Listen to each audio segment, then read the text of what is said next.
Carlos Roena y soy profesor en el Departamento de Español y tengo el privilegio de ser su profesor o el profesor de algunos de los estudiantes presentes y también aquellos que se conectan a través de la plataforma de Facebook Live que ofrece de forma generosa el Departamento de Español para los estudiantes que no pueden asistir presencialmente o con su presencia a estas actividades.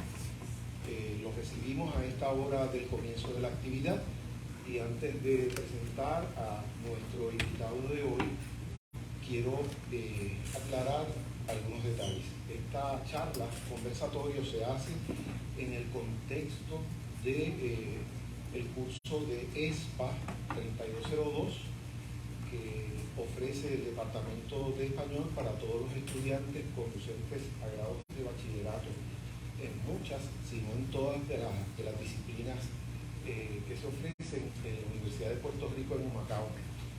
Nos honra la presencia, repito, de todas y todos ustedes, porque en el día de hoy vamos a tener oportunidad de conversar con el escritor, editor, poeta y amigo entrañable, Carlos Roberto Gómez Veras. Y les quisiera también explicar cómo será la dinámica de la sesión de hoy, que como repito, se hace todos los años que este servidor ha ofrecido este curso y que generosamente, debo subrayar, Carlos Roberto Gómez Veras, a quien lo tuteo por el cariño que le tengo, pero ya saben que es el profesor Carlos Roberto Gómez Veras, catedrático de la Universidad de Puerto Rico, hace ya algunos 26, 27 años. Bueno, es un honor especial presentar a este compañero que me acompaña a mi izquierda. Carlos Roberto Gómez Veras nació en la República Dominicana ya para el 1959 y desde el 1964 ha vivido en Puerto Rico, aunque se reconoce en múltiples biografías que hasta hace muy poco, ¿verdad?, él ha hecho de la República Dominicana y Puerto Rico una misma patria, la patria del lenguaje, la patria del Caribe. Esa es la patria que nosotros y nosotras honramos todos los días y con quienes compartimos no solamente el idioma, sino una amplia gama de características, rasgos, sueños, también proyectos que queremos realizar antes de que nos llamen a buscar. Este servidor que nos acompaña, amigo y catedrático, ha publicado una serie de libros, ¿verdad?, que han conquistado por derecho propio el interés de muchos y muchas lectores y lectoras, no solamente en Puerto Rico, el Caribe, Europa, Centroamérica, Estados Unidos. Ya no le podemos llamar un poeta regional pensando en el Caribe, pensando en las Antillas. Hay que tener muy en cuenta que estamos en presencia de un poeta que ha conquistado el interés y el reconocimiento internacional. Y las cosas, cuando se hacen bien, valen dos veces. Quisiera mencionar que también esta actividad se hace en el contexto del trabajo final que todos y todas los estudiantes deben presentar para completar los requisitos de grado del curso. Se les ha pedido una reseña de un libro, en este caso Un largo suspiro, y que la actividad se hace con el propósito de que ustedes tengan oportunidad de hacer preguntas al escritor, conociendo la timidez que les embarga en muchas ocasiones. Les hemos pasado una tarjeta de referencia que podremos recoger más adelante y en la cual les ruego que ustedes anoten las preguntas que tengan. En el caso de que no se atrevan, preguntarlas desde sus butacas. Con mucho gusto yo las voy a leer y el poeta hará su mayor esfuerzo de contestarlas. Así que será razonable que tomen notas con el propósito del trabajo final del curso. Y esto es una recomendación para mis estudiantes.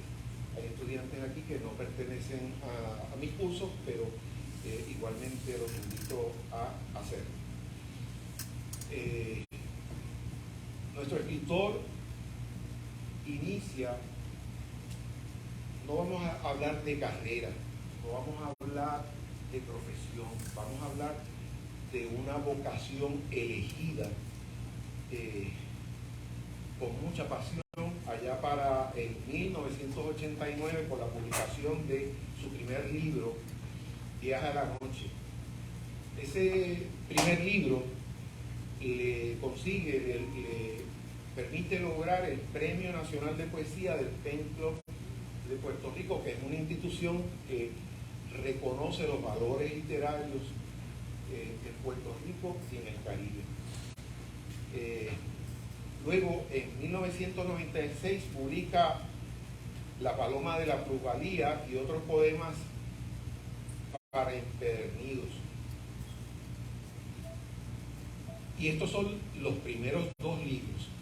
Tenía el poeta apenas 30 años, pero debemos suponer, y creo no equivocarme, que la mayoría de estos textos poéticos los escribió a una edad cercana a la que tienen ahora mismo muchos de ustedes. En otras palabras, estamos hablando de un escritor que se forjó con el ánimo, con la motivación de sus estudios universitarios, mientras hacía el bachillerato y su maestría en el recinto de Río Piedras, en el recinto de la Universidad de Puerto Rico en Río Piedras. Luego hay un espacio de silencio bastante prolongado, del cual ustedes podrán preguntarle, porque el silencio también es parte del suspiro. Y ese silencio se produjo entre 1996 a el 2007, en el cual el poeta se impuso un silencio y asumió una segunda tarea que le consume mucho tiempo y mucha pasión, que es la tarea editorial. Él es el presidente, el dueño, el motor de la editorial Isla Negra. Ese libro que saca en el 2007 se titula Aún, y es una antología que reúne los libros anteriores que había publicado Carlos Roberto Gómez Vega. Luego de ese año 2007 se produce otro espacio de silencio que será muy productivo en la publicación de libros para otros poetas, otros cuentistas, novelistas, investigadores que forman el catálogo de Isla Negra. En el 2012 publica otro libro que será premiado por como mejor poemario de poesía del Pen Club y del Instituto de Literatura Puertorriqueña, y el libro se llama Mapa al Corazón del Hombre, libro que hemos asignado en años anteriores y que me parece que es uno de los libros más finos, más extraordinarios que se ha publicado en poesía en los últimos 30 años. Le sigue al Mapa al Corazón del Hombre en el 2016 Errata de Fe, que, como trataré de insinuar, tiene mucho que ver con un largo suspiro. Porque a veces cuando suspiramos, queridos compañeros y compañeras, a veces queremos rescatar aquello que se quedó en el tintero, aquello que se quedó en el deseo, aquello que se quedó sin expresarse en palabras. Y a veces esas cosas que se quedan en el silencio les llamamos errores. Errores involuntarios, errores apasionados. Y de eso también estamos hechos todos nosotros. En el 2018 publica Solo el naufragio. En el 2019, Aposento, que se convierte otra vez en Premio Nacional de Literatura, conferido por el Instituto de Literatura Puertorriqueña. En el 2021 publica Un largo suspiro, el libro que ustedes tienen ante sí y que vamos a tratar de analizar por la participación del poeta. Y por último, casi espero no equivocarme en esta lista, en el 2023 publicó su último libro titulado Inventario. Algunos de ustedes recordarán que en clase he dicho en varias ocasiones que Un largo silencio es una reflexión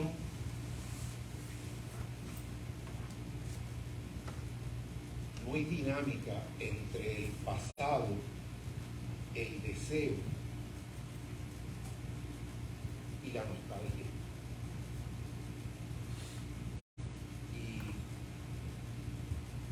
hace un tiempo atrás le hicieron una entrevista a Carlos Roberto Gómez Vera, un periodista a quien yo sigo con mucho interés porque escribe muy bien. Se trata del amigo Mario Alegre Barrios. Y a una pregunta de este periodista decía Carlos Roberto Gómez Vera, y cito: la poesía siempre es búsqueda, siempre es intento, nunca es logro, nunca es conquista, siempre es deseo, o debo decir, el deseo de decir algo. Cuando lo digo, dice el poeta, a quien estoy citando, cuando lo digo ya no es poesía, ya es otra cosa, poema en todo caso. ¿Y qué hay entre el intento y el logro? Un paréntesis, el silencio. Y sin entrar en todos los detalles que presenta Un largo silencio, le compartía a muchos de ustedes en clase que este libro no es un testimonio, no es una propuesta de indignación, de protesta, de coraje ideológico.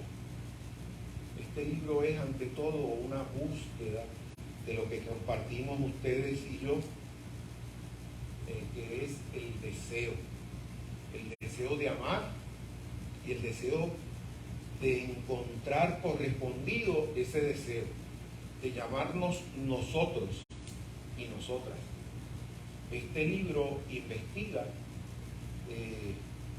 por qué le dedicamos tanta pasión, tanto tiempo, tanto recuerdo al deseo. ¿Puede traducirse el deseo en palabras? ¿Puede compartirse el deseo en palabras? O como me decía un estudiante en una clase, el deseo es aquello que el silencio comunica. Y la investigación que propone Carlos Roberto Gómez Vera en este libro es una investigación de aquello que escapa la palabra. En clase les compartí a algunos estudiantes una canción de Alejandro Sanz sobre un poema de Octavio Paz. ¿Lo recuerdan? ¿Verdad? Y en aquella canción Alejandro Sanz decía que un silencio es un prisionero en la cárcel del lenguaje. La exploración que el poeta Carlos Roberto Gómez Vera emprende en Un largo silencio es, a mi modo de ver, una forma de rescatar ese lenguaje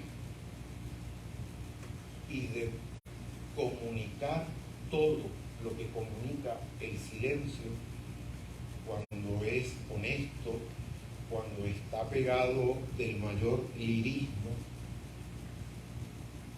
cuando desea comunicar algo que al mismo tiempo pertenece al silencio.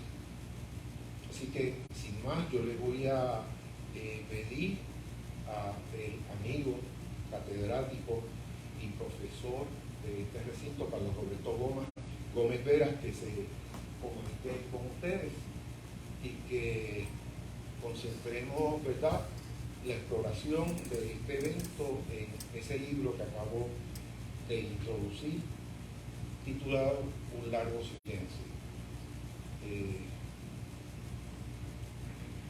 Como les decía, al final de la actividad vamos a tener un espacio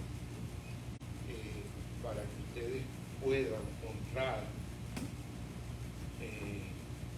el autógrafo y dedicatoria de sus ejemplares con el poeta. Habrá tiempo para ello.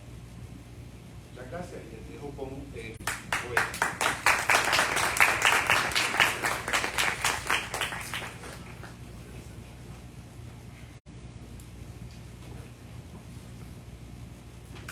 Buenos días para todos, para todas. Quiero agradecer primero a los estudiantes que están acá. Estamos ya al final de este semestre y por lo tanto sé que hay muchas cosas pasando, muchos exámenes y compromisos. Y esta sala llena de estudiantes es un lujo. Quiero agradecer, como siempre agradecido, pero cada vez tengo que agradecer más a Ricardo Roena, porque como muy pocos lectores ha creído en mi poesía desde el primer día, es muy generoso con ella, no solamente la asigna en sus cursos, sino que me provee este espacio para yo conversar con ustedes. Quiero agradecer a mi maestro Carlos Rojas, que está aquí, profesor emérito de la universidad, que lo vi pasar y dije, Carlos va para una presentación de un libro, pero no pensaba que iba a venir a esta. Es un lujo tenerte aquí, Carlos. Queridos, queridas, ¿sobre qué quieren que ustedes, sobre qué les gustaría que yo hable? Vamos a ver. Me imagino que todos, de una forma u otra, o leyeron el libro o piensan leerlo. ¿Alguien quiere darme un pie, un motivo para hablar? Ajá, hay una balita. ¿Cuál es su nombre, querida? Isabel. Isabel. Mi sobrina se llama Isabel. Cuéntame, Isabel.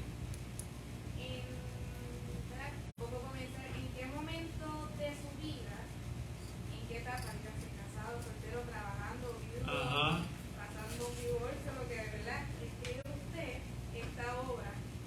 ¿Y en qué momento de que varias, ¿verdad? Se entiende un poco, habla como mucho lo que es el amor en algunas partes. Okay, hay muy diferentes bien. cosas. Okay. ¿En qué momento de su vida usted comienza a escribir?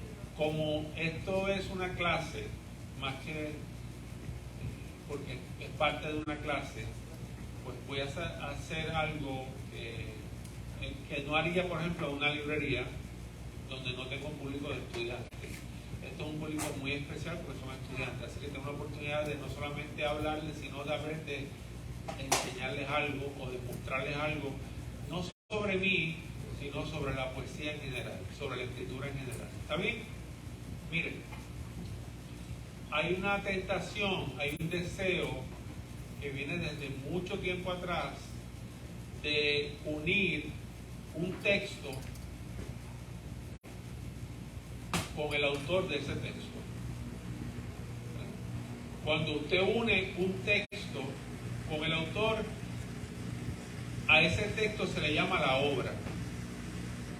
Así que si usted va a la biblioteca y busca estudios de hace 40, 60, 70 años atrás, 50, 30 años atrás, va a encontrar un título que se repite mucho, que dice vida y obra. Vida y obra de tal escritor, vida y obra, porque siempre los estudios buscaban conectar la vida del escritor con la obra, con el texto. Yo no creo que esa sea la mejor lectura, porque ¿qué pasa el día que ese autor muere? ¿O qué pasa el día que ese autor no va a estar presente en el momento en que usted lea? Porque si hiciéramos esa conexión, cada vez que usted lee un texto, después que lea, va a querer que el autor esté ahí. Pues entonces no pudiéramos leer a Homero, no pudiéramos leer a Julia de Burgos, porque ninguna de esa gente está por aquí ya. Así que yo, en lugar de contestarle esa pregunta de qué estaba yo haciendo y viviendo cuando escribí esto, yo voy a contestarle esa pregunta de otra manera. ¿Qué estaba yo haciendo? ¿Qué estaba yo viviendo cuando yo descubrí la poesía? Cuando la poesía me descubrió a mí. Esto yo lo he contado más de una vez, pero siempre me gusta contarlo con una versión distinta para que no aburrirlos. Brevemente, yo no era un escritor precoz.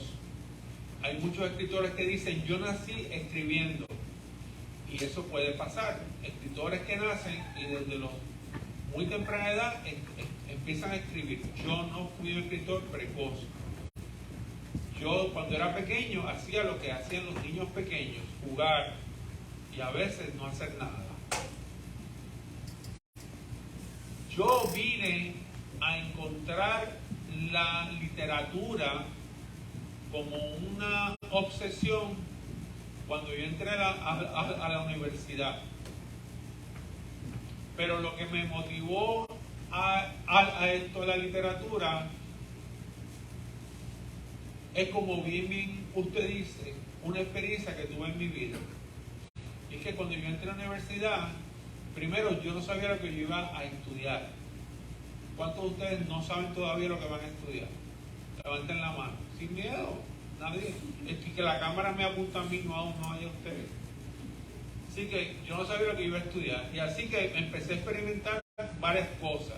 Primero pensaba que iba a ser dentista, porque en mi familia hay muchos dentistas. Y resulta que cuando me dieron químicas inorgánicas y biología, eso no es lo mismo. Después dije, pues voy a ser abogado, porque hay muchos abogados en mi familia, y estudié ciencias políticas. Y en el último año de ciencias políticas tuve que tomar unas clases de humanidades y ahí descubrí la literatura. Bien, al descubrir la literatura, me interesé por la literatura, pero tampoco lo vi como que wow. Pero sí, ya yo había tenido un encuentro con la literatura, no como escritor, sino como una persona conmovida por la literatura. ¿Qué significa la palabra conmover? Conmover es todo aquello que nos mueve el alma del lugar. Eso es conmover, cuando el alma se nos mueve del lugar. Así que hay personas que nosotros las conocemos en nuestras vidas y nos enamoran, nos ilusionan, pero algunas personas nos mueven el alma. O sea que una vez que nosotros conocemos a esa persona, el alma ya no vuelve a ser la misma. Y eso es el amor. Pues yo tuve mi primera experiencia amorosa en la Universidad de Puerto Rico, conectada con mi primera experiencia estética, que es la belleza.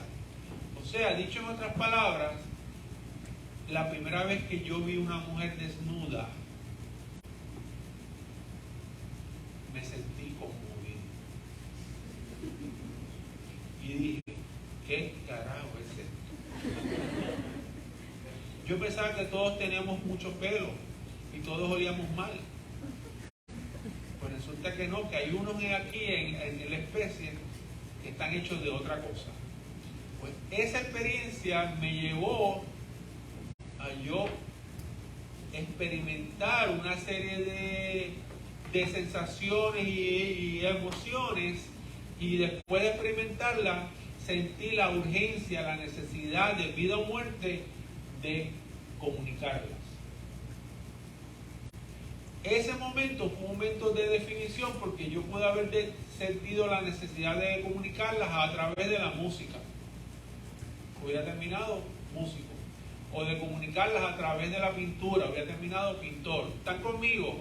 O de comunicarlas a través del baile, o de comunicarlas a través de la escultura. ¿Usted me está entendiendo? O de comunicarlas a través de la droga, hubiera terminado drogadicto. Pero como ya yo estaba con una inclinación hacia la literatura, inclinado, asomado a la literatura, decidí esa experiencia plasmarla a través de la literatura. Y usé en la literatura el instrumento o la forma que tradicionalmente asociamos con la experiencia amorosa, que se llama la poesía. Y empecé a escribir poesía. ¿Están conmigo? Bien. Y yo escribía, hasta que un día me encontré con un profesor que me cambió la vida, que le cambió la vida a muchas personas. Se llama José Emilio González, graduado de la Sorbona en París, allá en los estudios de literatura comparada. Y esta historia ya es archifamosa, quizás aburrida.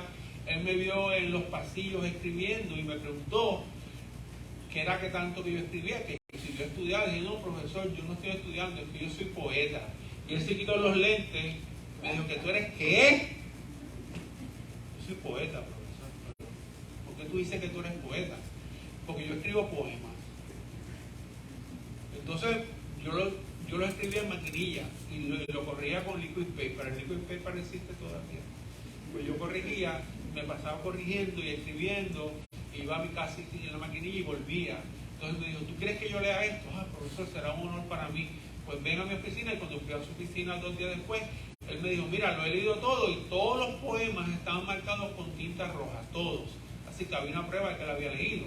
Me dijo, tengo algo que decirte. Y yo me ilusioné, yo me preparé para la gran noticia que me iba a dar, porque ese hombre me había cambiado a mí mi vida, me había transformado, y yo había escrito mucha poesía porque me había ganado unos premios estudiantiles. Mis amigos me decían, tú escribes, tú eres poeta. Y cuando yo le presentó, él me dijo, todo esto que tú me has traído, que yo he leído con mucho cuidado, es una mierda.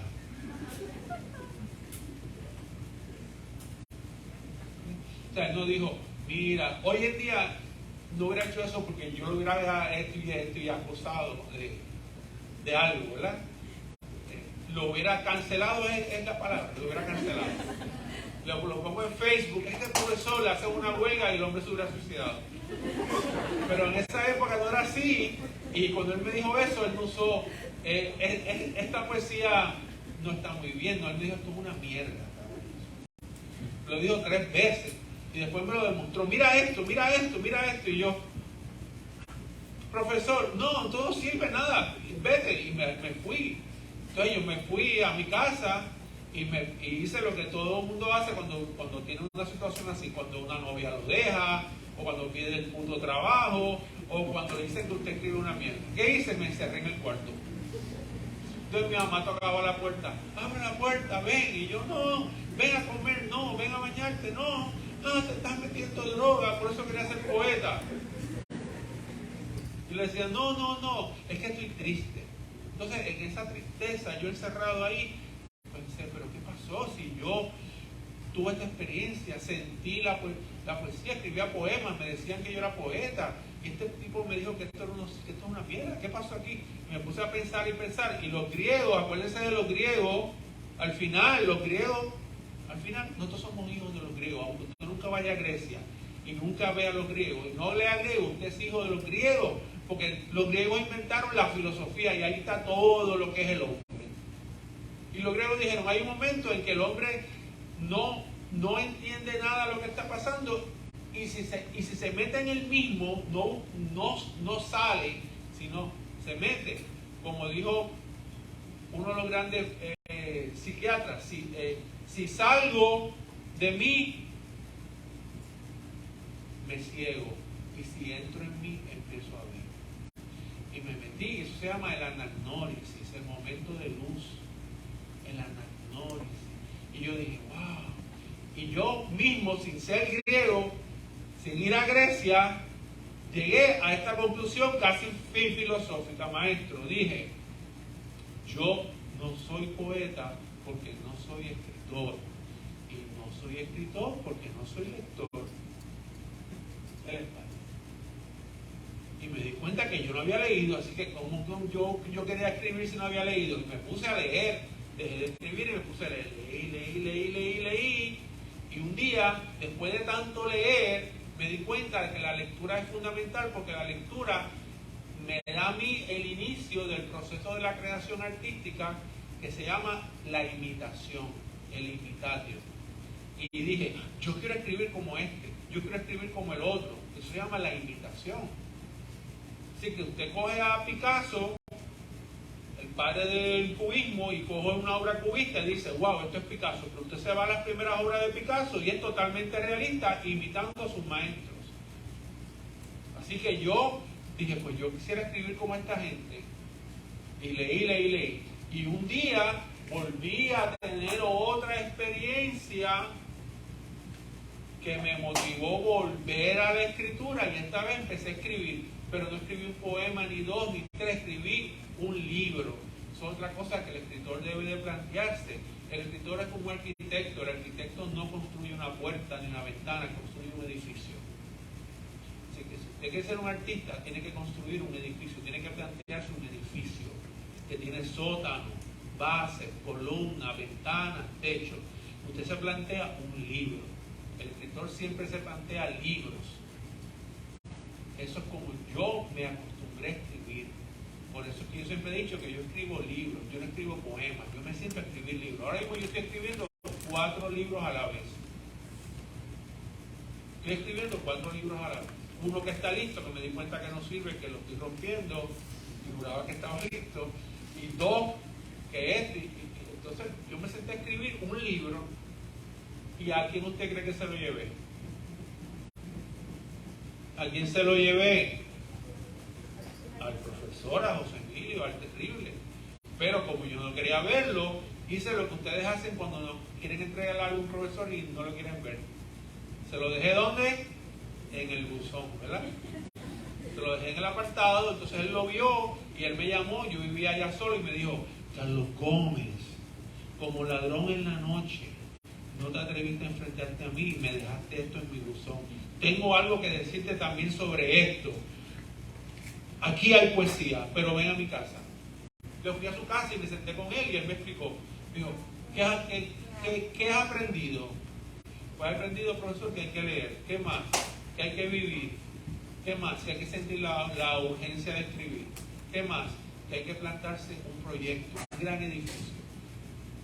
Ahora te voy a enseñar lo último que te puedo enseñar. Después de escribir, lo próximo que debes aprender es a borrar. A borrar. Así que cuando usted escribe un trabajo por una clase, no, usted se tiene que sentar y revisar, y corregir, y editar, y limpiar. Entonces yo me senté y hice eso. Y ahí, desde ese momento, empecé a escribir libros. Así que su respuesta, Isabel, que se llama como mi sobrina, es que en el momento en que yo estaba escribiendo Un largo suspiro, estaba escribiendo 4 libros más. 4 libros más. Ahora, ¿qué decidí hacer yo con este libro distinto a que hice con los otros libros? Ahí, esa es la pregunta que podemos llegar. Con este libro yo intenté comunicar mi visión de lo que para mí es la experiencia más importante del hombre en esta vida absurda, que es nacer para morir. Dígame si no es más absurdo que eso, nacer para morir. Y esa experiencia que yo intenté comunicar aquí es la experiencia amorosa, el amor. hay libros míos donde yo exploro otras cosas, exploro la memoria, exploro el error, exploro y el pasado, exploro el destierro. Estoy escribiendo un libro que se llama que explora y el destierro. El libro que acabo de terminar, que me di cuenta que no sirve, que algo falló ahí, ya está listo para imprenta y por suerte me dio por mirar otra vez. Es un libro donde yo exploro mi relación con Dios. Se llama La espina que florece. Y después que lo escribí, que ya iba para imprenta, me dijo, no, esto no es lo que, esto no está bien. Y lo estoy rompiendo y desmontando de nuevo. Así que lo que yo intenté comunicar en este libro es mi visión de la experiencia amorosa. No sé si le he contestado. ¿Alguien más que quiera hacer alguna pregunta o algún comentario? Venga, sin miedo. Ajá. Dígame, querido. En cuanto a la literatura, Ajá. ¿cómo ha cambiado desde su época hasta hoy en día? Cuando usted dice que cómo ha cambiado la literatura de mi época hasta hoy en día, que cómo ha cambiado la experiencia literaria para alguien que quiere ser escritor. Exactamente. Qué buen traductor soy. Eso es lo que usted quiere preguntar. Y es muy buena pregunta. Usted es más o menos inteligente, ¿no? Ese es estudiante mío. Por eso le digo esa broma. Pues es muy buena pregunta, querido. La experiencia literaria ha cambiado del cielo a la tierra. Primero, porque en aquella época la gente escribía a maquinilla. Y si usted escribía a maquinilla y usted quería tener copia de lo que había escrito, tenía que ponerle un papel de carbón. Y si tenía suerte, encontraba a alguien que tuviera una fotocopia, pero no era muy normal. Entonces la gente escribía y muy pocos llegaban a esto que se llama la publicación. Publicar significa hacer público lo que usted escribió para usted. El escritor escribe para él. Y en el momento en que el escritor decide hacer público lo que escribió para él, yo esto lo escribí para mí, no lo escribí para ustedes, yo lo escribí para mí. En el momento en que yo decido hacer público eso que yo escribí para mí, entonces el escritor se convierte en un autor. Entonces, para ser autor, este texto yo lo preparo para ustedes. ¿Sí? Pero lo que yo escribí, lo escribí para mí. Y por eso que este texto tiene título, tiene epígrafe, tiene dedicatoria, tiene una imagen de cubierta. De hecho, esta cubierta que ustedes tienen es una de las dos cubiertas que tiene este libro. Este libro en su primera edición tuvo dos cubiertas. Es la misma imagen, pero vuelta al revés. Quería comunicar dos cosas. En aquel tiempo la gente escribía, pero muy poca gente publicaba. Eso es lo primero. Lo segundo, que los premios literarios de aquella época eran muy pocos. Y cuando alguien se ganaba un premio literario, eso es como si se hubiera ganado el premio Nobel. Cuando le decían, te ganaste el premio nacional del Pen Club, era como que hoy en día me gané el premio del Pen Club, ok, porque hay muchos premios. Entonces también hay otro elemento. Antes, cuando usted escribía un libro, para usted saber si a la gente le había gustado, por lo general usted lo sabía por algunas señales de humo que pasaba. La primera señal era que el día de la presentación iba la gente.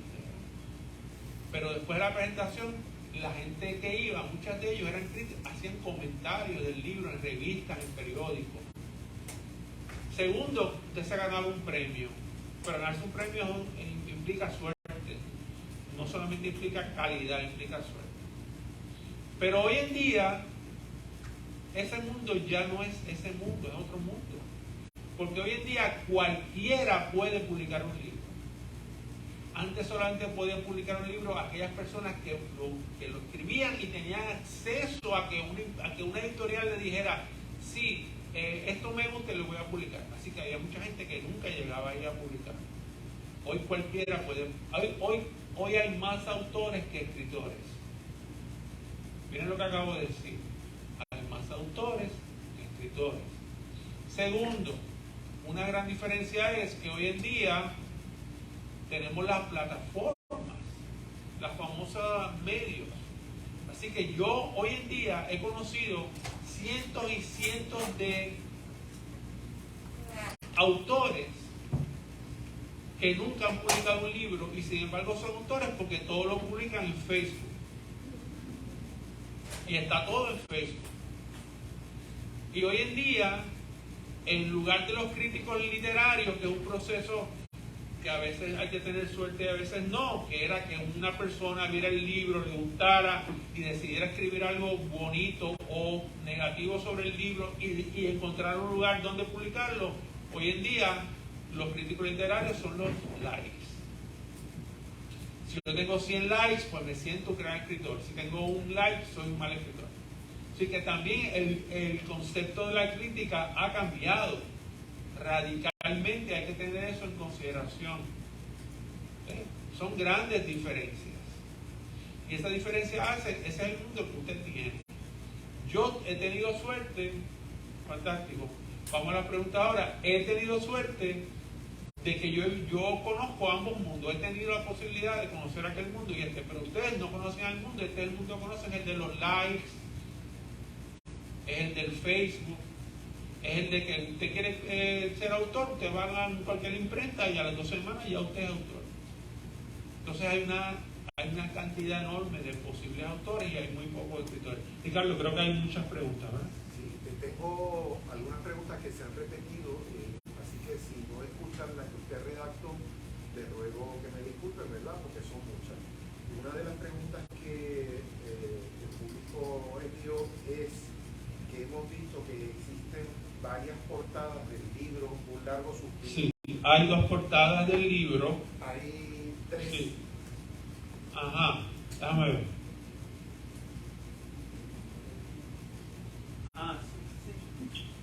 Hay 2 oficiales, que es esta, que se le da una vuelta y esto queda para adelante y esto queda para atrás. Porque fue un accidente editorial. Yo estaba montando la portada y en un momento dado, cuando me encantó, me di cuenta que la había puesto al revés. Pero se veía también que le dije a la imprenta, como tengo relaciones con él, dijo, tírame la mitad de la edición al revés y la mitad derecha. Pero estos últimos que se tiraron con una sola portada. Y esa primera fue un experimento que yo hice, que fue que pensé ponerlo así, lo envié al ISBN. El ISBN es el número de seguro social de cada libro. Cada libro tiene un número de seguro social. Y para usted lanzar un libro público debe sacar un ISBN. Entonces yo lo envié a la agencia del ISBN con esa portada, pero no fue la que salió finalmente y nunca he cambiado. Nunca salió. Realmente es esta por los 2 lugares. Pero es muy reveladora. No sé si han visto una fotografía de una mujer que está flotando en el agua. Sí, esa me gustó mucho. Lo que pasa es que esa era una imagen de una artista que yo no conocía y esta es una imagen de una fotógrafa española a quien no conozco en persona, pero sí hablé con ella, acordamos y ella recibió el libro y por eso es que la biografía de ella está debajo de la biografía mía. Hay otra pregunta de otro compañero que pregunta, esta se repitió en varias ocasiones, ¿por qué en la estructura de Un largo silencio, de Un largo suspiro, tú le llamas Un largo suspiro, es la primera vez que lo corregí y lo digo como 40 veces. Dime. ¿Por qué los primeros poemas no tienen títulos y los otros sí? Sí, porque originalmente el libro era ese primer poema que comienza así. Creo que dice así. Ven. Vamos a ver cómo comienza, no me acuerdo. Decía, ven, abre la puerta, abre las piernas o abre mis venas. así era, ese poema era un poema largo, bien largo. Y yo pensé que se iba a hacer el libro hasta el infinito, un poema así de largo. Pero cuando decidí que el poema terminaba, entonces decidí escribir los otros poemas que ya no eran tan largos y eran poemas más breves que ocupan una página. Ahora, contestando a Isabel nuevamente, tengo que también voy a darles una información. Lo que pasa es que estas son informaciones que no tienen que ver con el libro, tienen que ver conmigo como autor. Pero ya que estoy aquí como autor, voy a hacer mi papel de autor. ¿Usted me está entendiendo? Hay escritores que son malos autores, que son excelentes escritores, pero no les gusta hablar con el público, no les gusta dar firma, ¿verdad? Así que hay que tener cuidado porque hay grandes escritores que nunca se van a ser autores o son malos autores. Pero también hay que tener cuidado, hay grandes autores que son pésimos escritores. ¿Está bien? Bien. Entonces, ¿cuál es la génesis de este libro?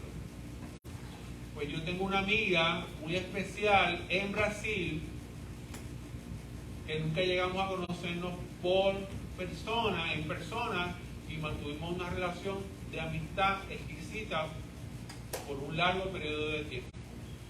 Después dejamos de frecuentarnos en las redes y un día ella me escribió y me hizo un pedido. Me dijo: Carlos, te voy a pedir un favor, dime, escribe mi epitafio.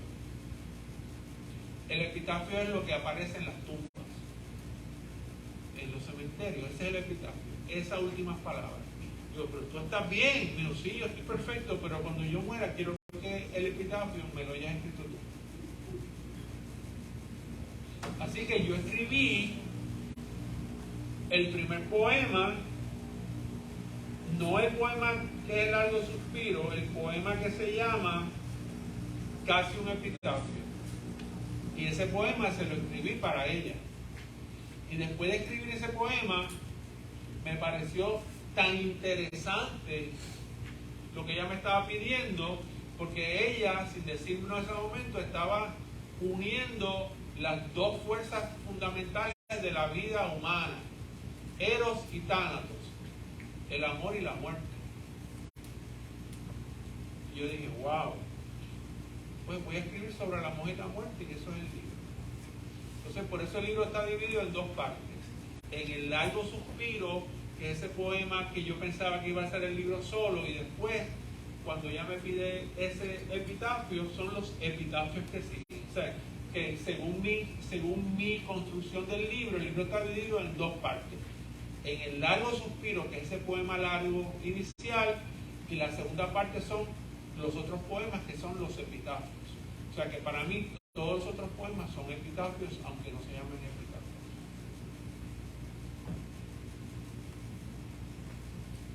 La próxima pregunta es, ¿qué importancia le da usted a las palabras en la poesía? Bueno, la literatura se construye sobre las palabras, pero en el caso de la poesía, las palabras tienen un valor adicional, un valor único, que no necesariamente se usa de esa manera ni en la novela, ni en el cuento, ni en el ensayo, ni en el teatro. En el único género donde ese valor se usa de esa manera es en la poesía, con esa intencionalidad clara, que es que en la poesía las palabras comunican por lo que dice y también por lo que no dice. Así que el silencio en la poesía es fundamental. Y ese silencio a veces se logra de varias formas. Usted dirá, pero ¿cómo yo logro el silencio si el poema está hecho de palabras? Pues hay varias formas de lograr el silencio si el poema está hecho de palabras. Primero, con menos palabras. Así que la brevedad, la síntesis, es una cualidad fundamental de la poesía. ¿Y qué es la síntesis? No es decir menos, es decir más con menos. Decir más utilizando menos. Y ahí está la síntesis de la poesía.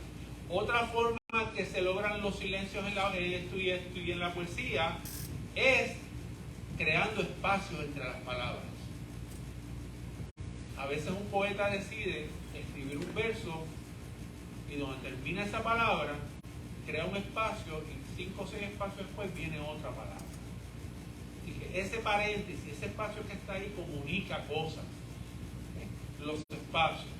También otra forma de utilizar el silencio en la poesía, además de lo que ya he dicho, es inventarse una palabra que no existe. Los escritores inventan palabras, deciden crear palabras y mucha gente dice, esto es un error, esta palabra no existe. Bueno, esa palabra no existe, pero existe porque está en el poema. Así la creación de un nuevo lenguaje. Así que hay muchas otras maneras de que se usa el silencio dentro de la poesía. Y para mí, entonces, en la poesía la palabra es válida siempre y cuando yo reconozco su existencia y su no existencia. Su existencia y su no existencia dentro del poema.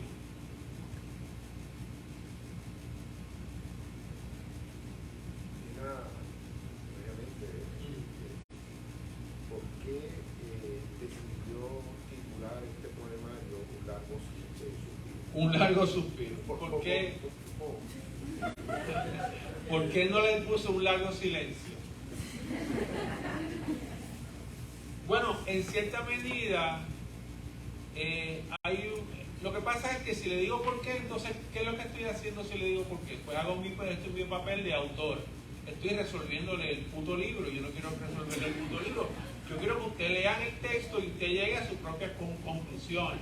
Ese es el problema de que usted invite a un escritor que le gusta ser autor como yo.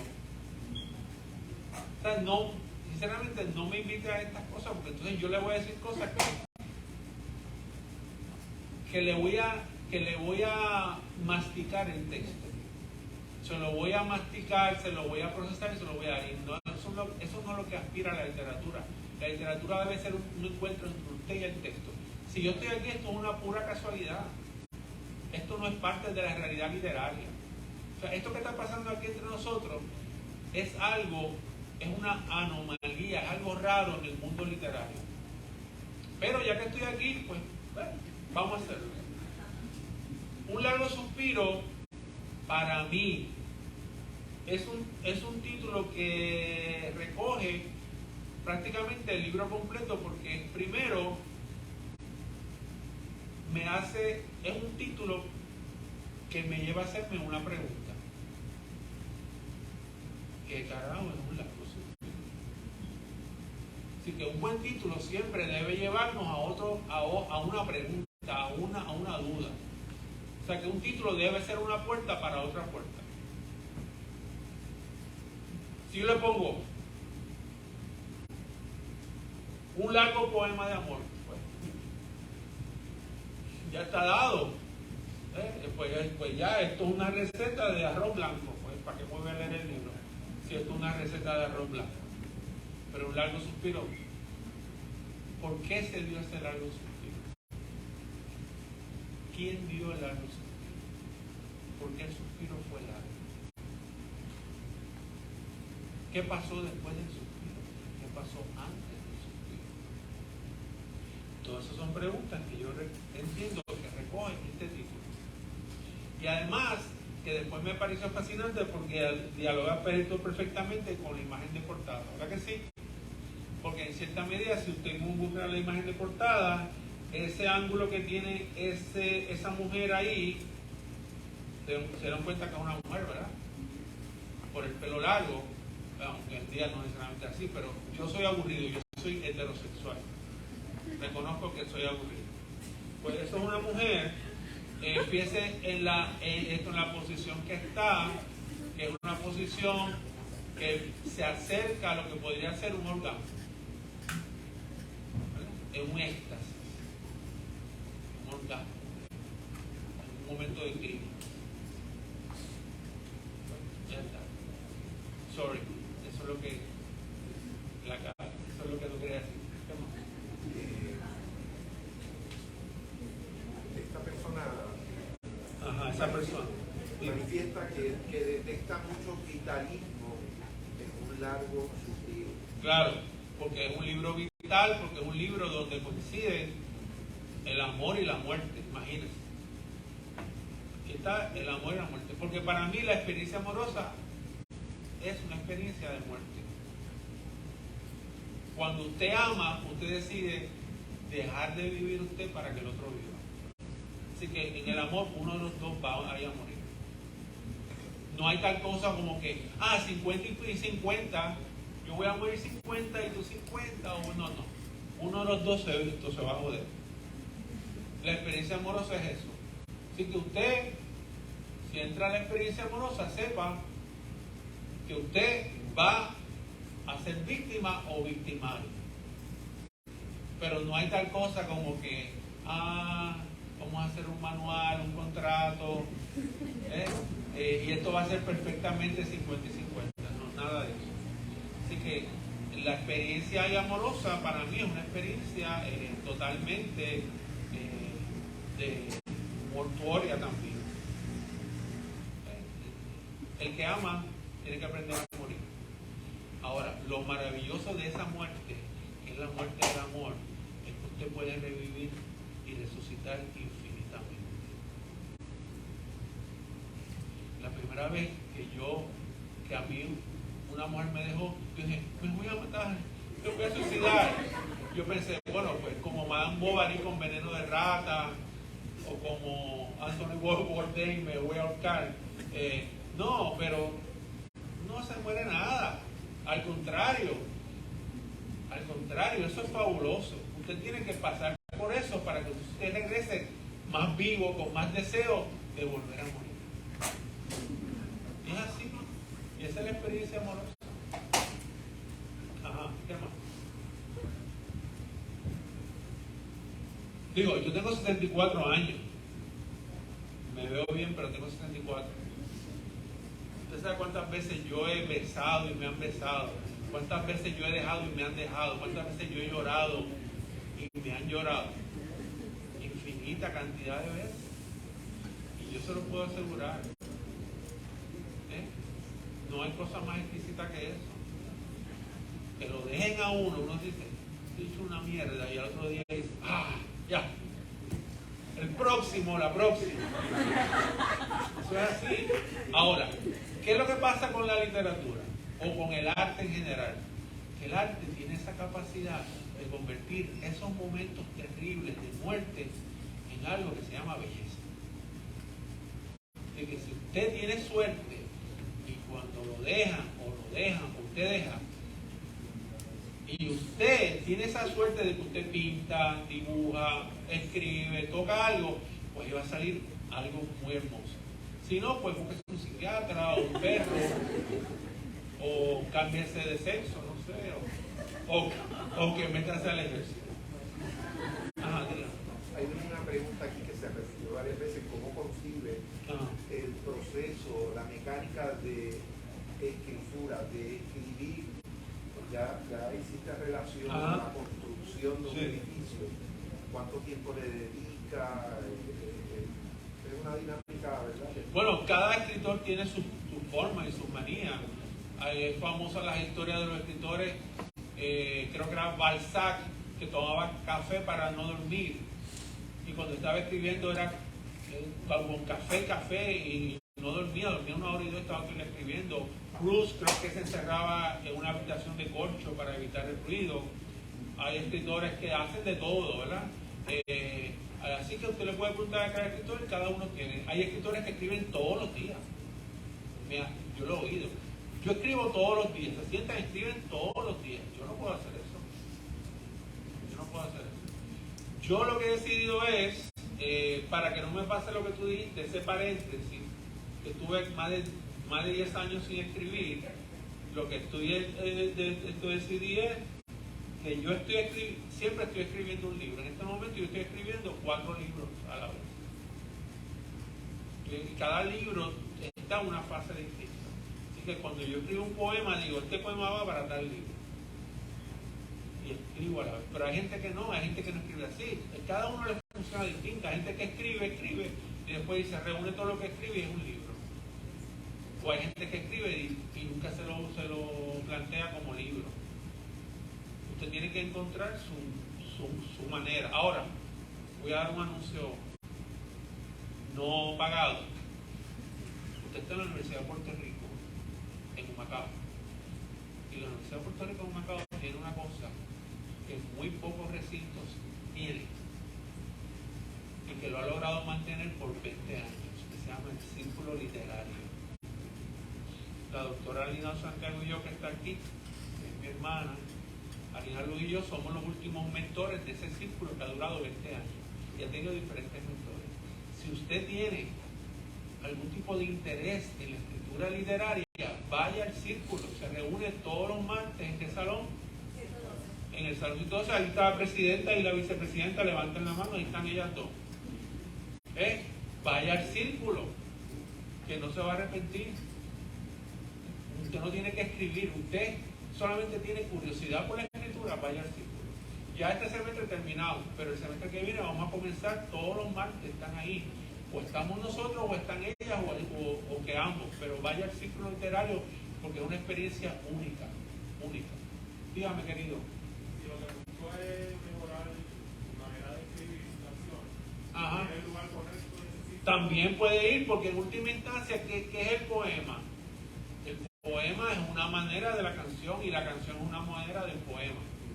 Claro, cuando hay poesía, porque usted puede tener poemas donde no hay poesía.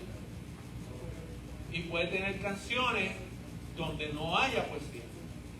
¿Verdad?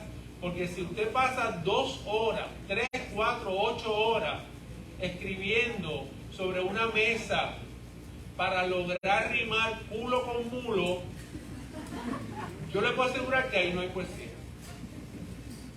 Y en la mayoría de estos pseudos artistas contemporáneos, pues, pasan 8 horas, logré rimar culo con mulo. Pues, está bien, pero yo no creo que eso sea muy, muy poético. No, mira, es más como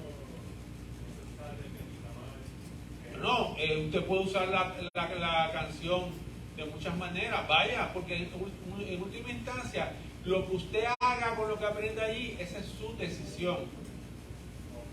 Pero vaya, porque allí usted va a aprender muchas cosas maravillosas sobre el lenguaje, sobre lo que hacemos y no hacemos. Le vamos a dar referencia, le vamos a dar comentarios. Y ahí a veces se llevan, hemos llevado cantautores, ¿verdad, Lina Luz? Cantautores hemos llevado allí, gente que ha ido también. O sea que no es porque es poesía significa que vamos a leer solamente los poetas. Porque la poesía no está necesariamente ahí, en el poema. Puede haber poesía en una canción, puede haber poesía en una pintura, en una escultura, en una película. Hay películas que son totalmente poéticas. ¿Está bien, Alina? ¿Qué me estás distrayendo? Entonces, es que estoy vendiendo el círculo, entonces, ahí va. Pues entonces, ahí está. Puede haber poesía en una escultura, una pintura, en una fotografía. Ahora, la expresión más alta de la poesía, ¿sabe dónde está? ¿Cuál es su nombre? Jonathan. La expresión más alta de la poesía no está ni en una pintura, ni en una escultura, ni en un poema. Está en el silencio. Ahí está la expresión más alta de la poesía. Por eso es que Dios habla en silencio. Si usted lo escucha o no, ya eso es otra cosa. Querido. Es como si estuvieras pensando la próxima Ajá, pregunta. pues, fíjate, eso es telepatía. Sí. Pregunta a este estudiante, ¿qué espera usted que los lectores recuerden de sus libros? Wow. Esas son preguntas de ustedes. Esa es una gran pregunta. A ver, ¿quién la hizo? Atrévase. Yo le había pedido que pusiera los nombres, pero esta Bueno, persona... el que lo hizo es una gran pregunta. que uno espera recuerdo. Pues no sé, de verdad que no tengo respuesta para eso, porque mis libros, hay una teoría con mis libros. Yo pienso que cada libro que yo he escrito es distinto, pero hay lectores que han leído toda mi poesía y dicen, tú estás escribiendo el mismo puto libro. Hay lectores que me han dicho, tú estás escribiendo el mismo poema. En todos los poemas que yo los tuyo, hay algo que los une, que los amarra. Así que en ese sentido, pues yo podría decirle, pues no sé, tal vez que estoy escribiendo sí ese mismo poema y eso es lo que quiero que encuentre en ese mismo poema. Pero yo, la experiencia más satisfactoria que para mí como escritor puedo tener de un lector es que de alguna forma yo saber que alguno de esos poemas, aunque sea uno de ellos, conmovió a alguien. Alguien se sintió conmovido, transformado. Ya estamos terminando, ¿verdad?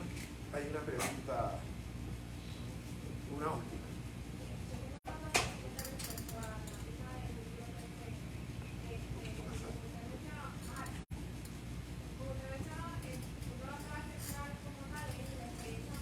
Ajá. Pero también está todo la mente del mundo. Pero usted, lo que está pensando, se acerca a lo que le damos el libro a través del deseo. Claro, porque es que somos animales del deseo. ¿Quién dice eso? Ariana no se fue, pero ella es fanática de Deleuze, Spinoza, hay el maestro de filosofía que es nuestra Biblia. Y él viene de Spinoza y de él lo repite. Somos animales del deseo. Lo que nos motiva a nosotros a estar aquí es el deseo de conocer a alguien, de conseguir a alguien, el deseo de saber algo. El deseo es lo que nos... Somos animales por lo que somos, lo que no tenemos. No somos lo que tenemos. Lo que tenemos no es lo que nos define, es lo que no tenemos. Por eso, cuando ya tenemos eso que no tenemos, tenemos que buscar otro deseo. Siempre estamos en la búsqueda. Y eso es lo que define al hombre y sus diferentes manifestaciones, entre ellas el arte y la belleza. Creo que ya estamos, Ricardo, ¿verdad? Yo quisiera agradecer la generosidad nuevamente del escritor, amigo y catedrático de Carlos Roberto Gómez Pena. Quiero agradecer la presencia del maestro Carlos Rojas Osorio Y la doctora Lina Luz Santiago, que tuvo que salir. A ustedes, sobre todo ustedes saben que desde el primer día les he convocado para que se conviertan de una forma personal en lectores cómplices, en lectores comprometidos, que buscan hallarle sentido a la lectura, al acto de la lectura. Ahí tenemos una invitación para todos y todas ustedes. Gracias. El autor va a permanecer unos minutos, ¿verdad?, para firmar el libro. Por favor, procure informarle su nombre para que ella pueda acopiar su dedicatoria a Isabel Betancourt. Señoras, señores, gracias por estar aquí. Un aplauso para ustedes.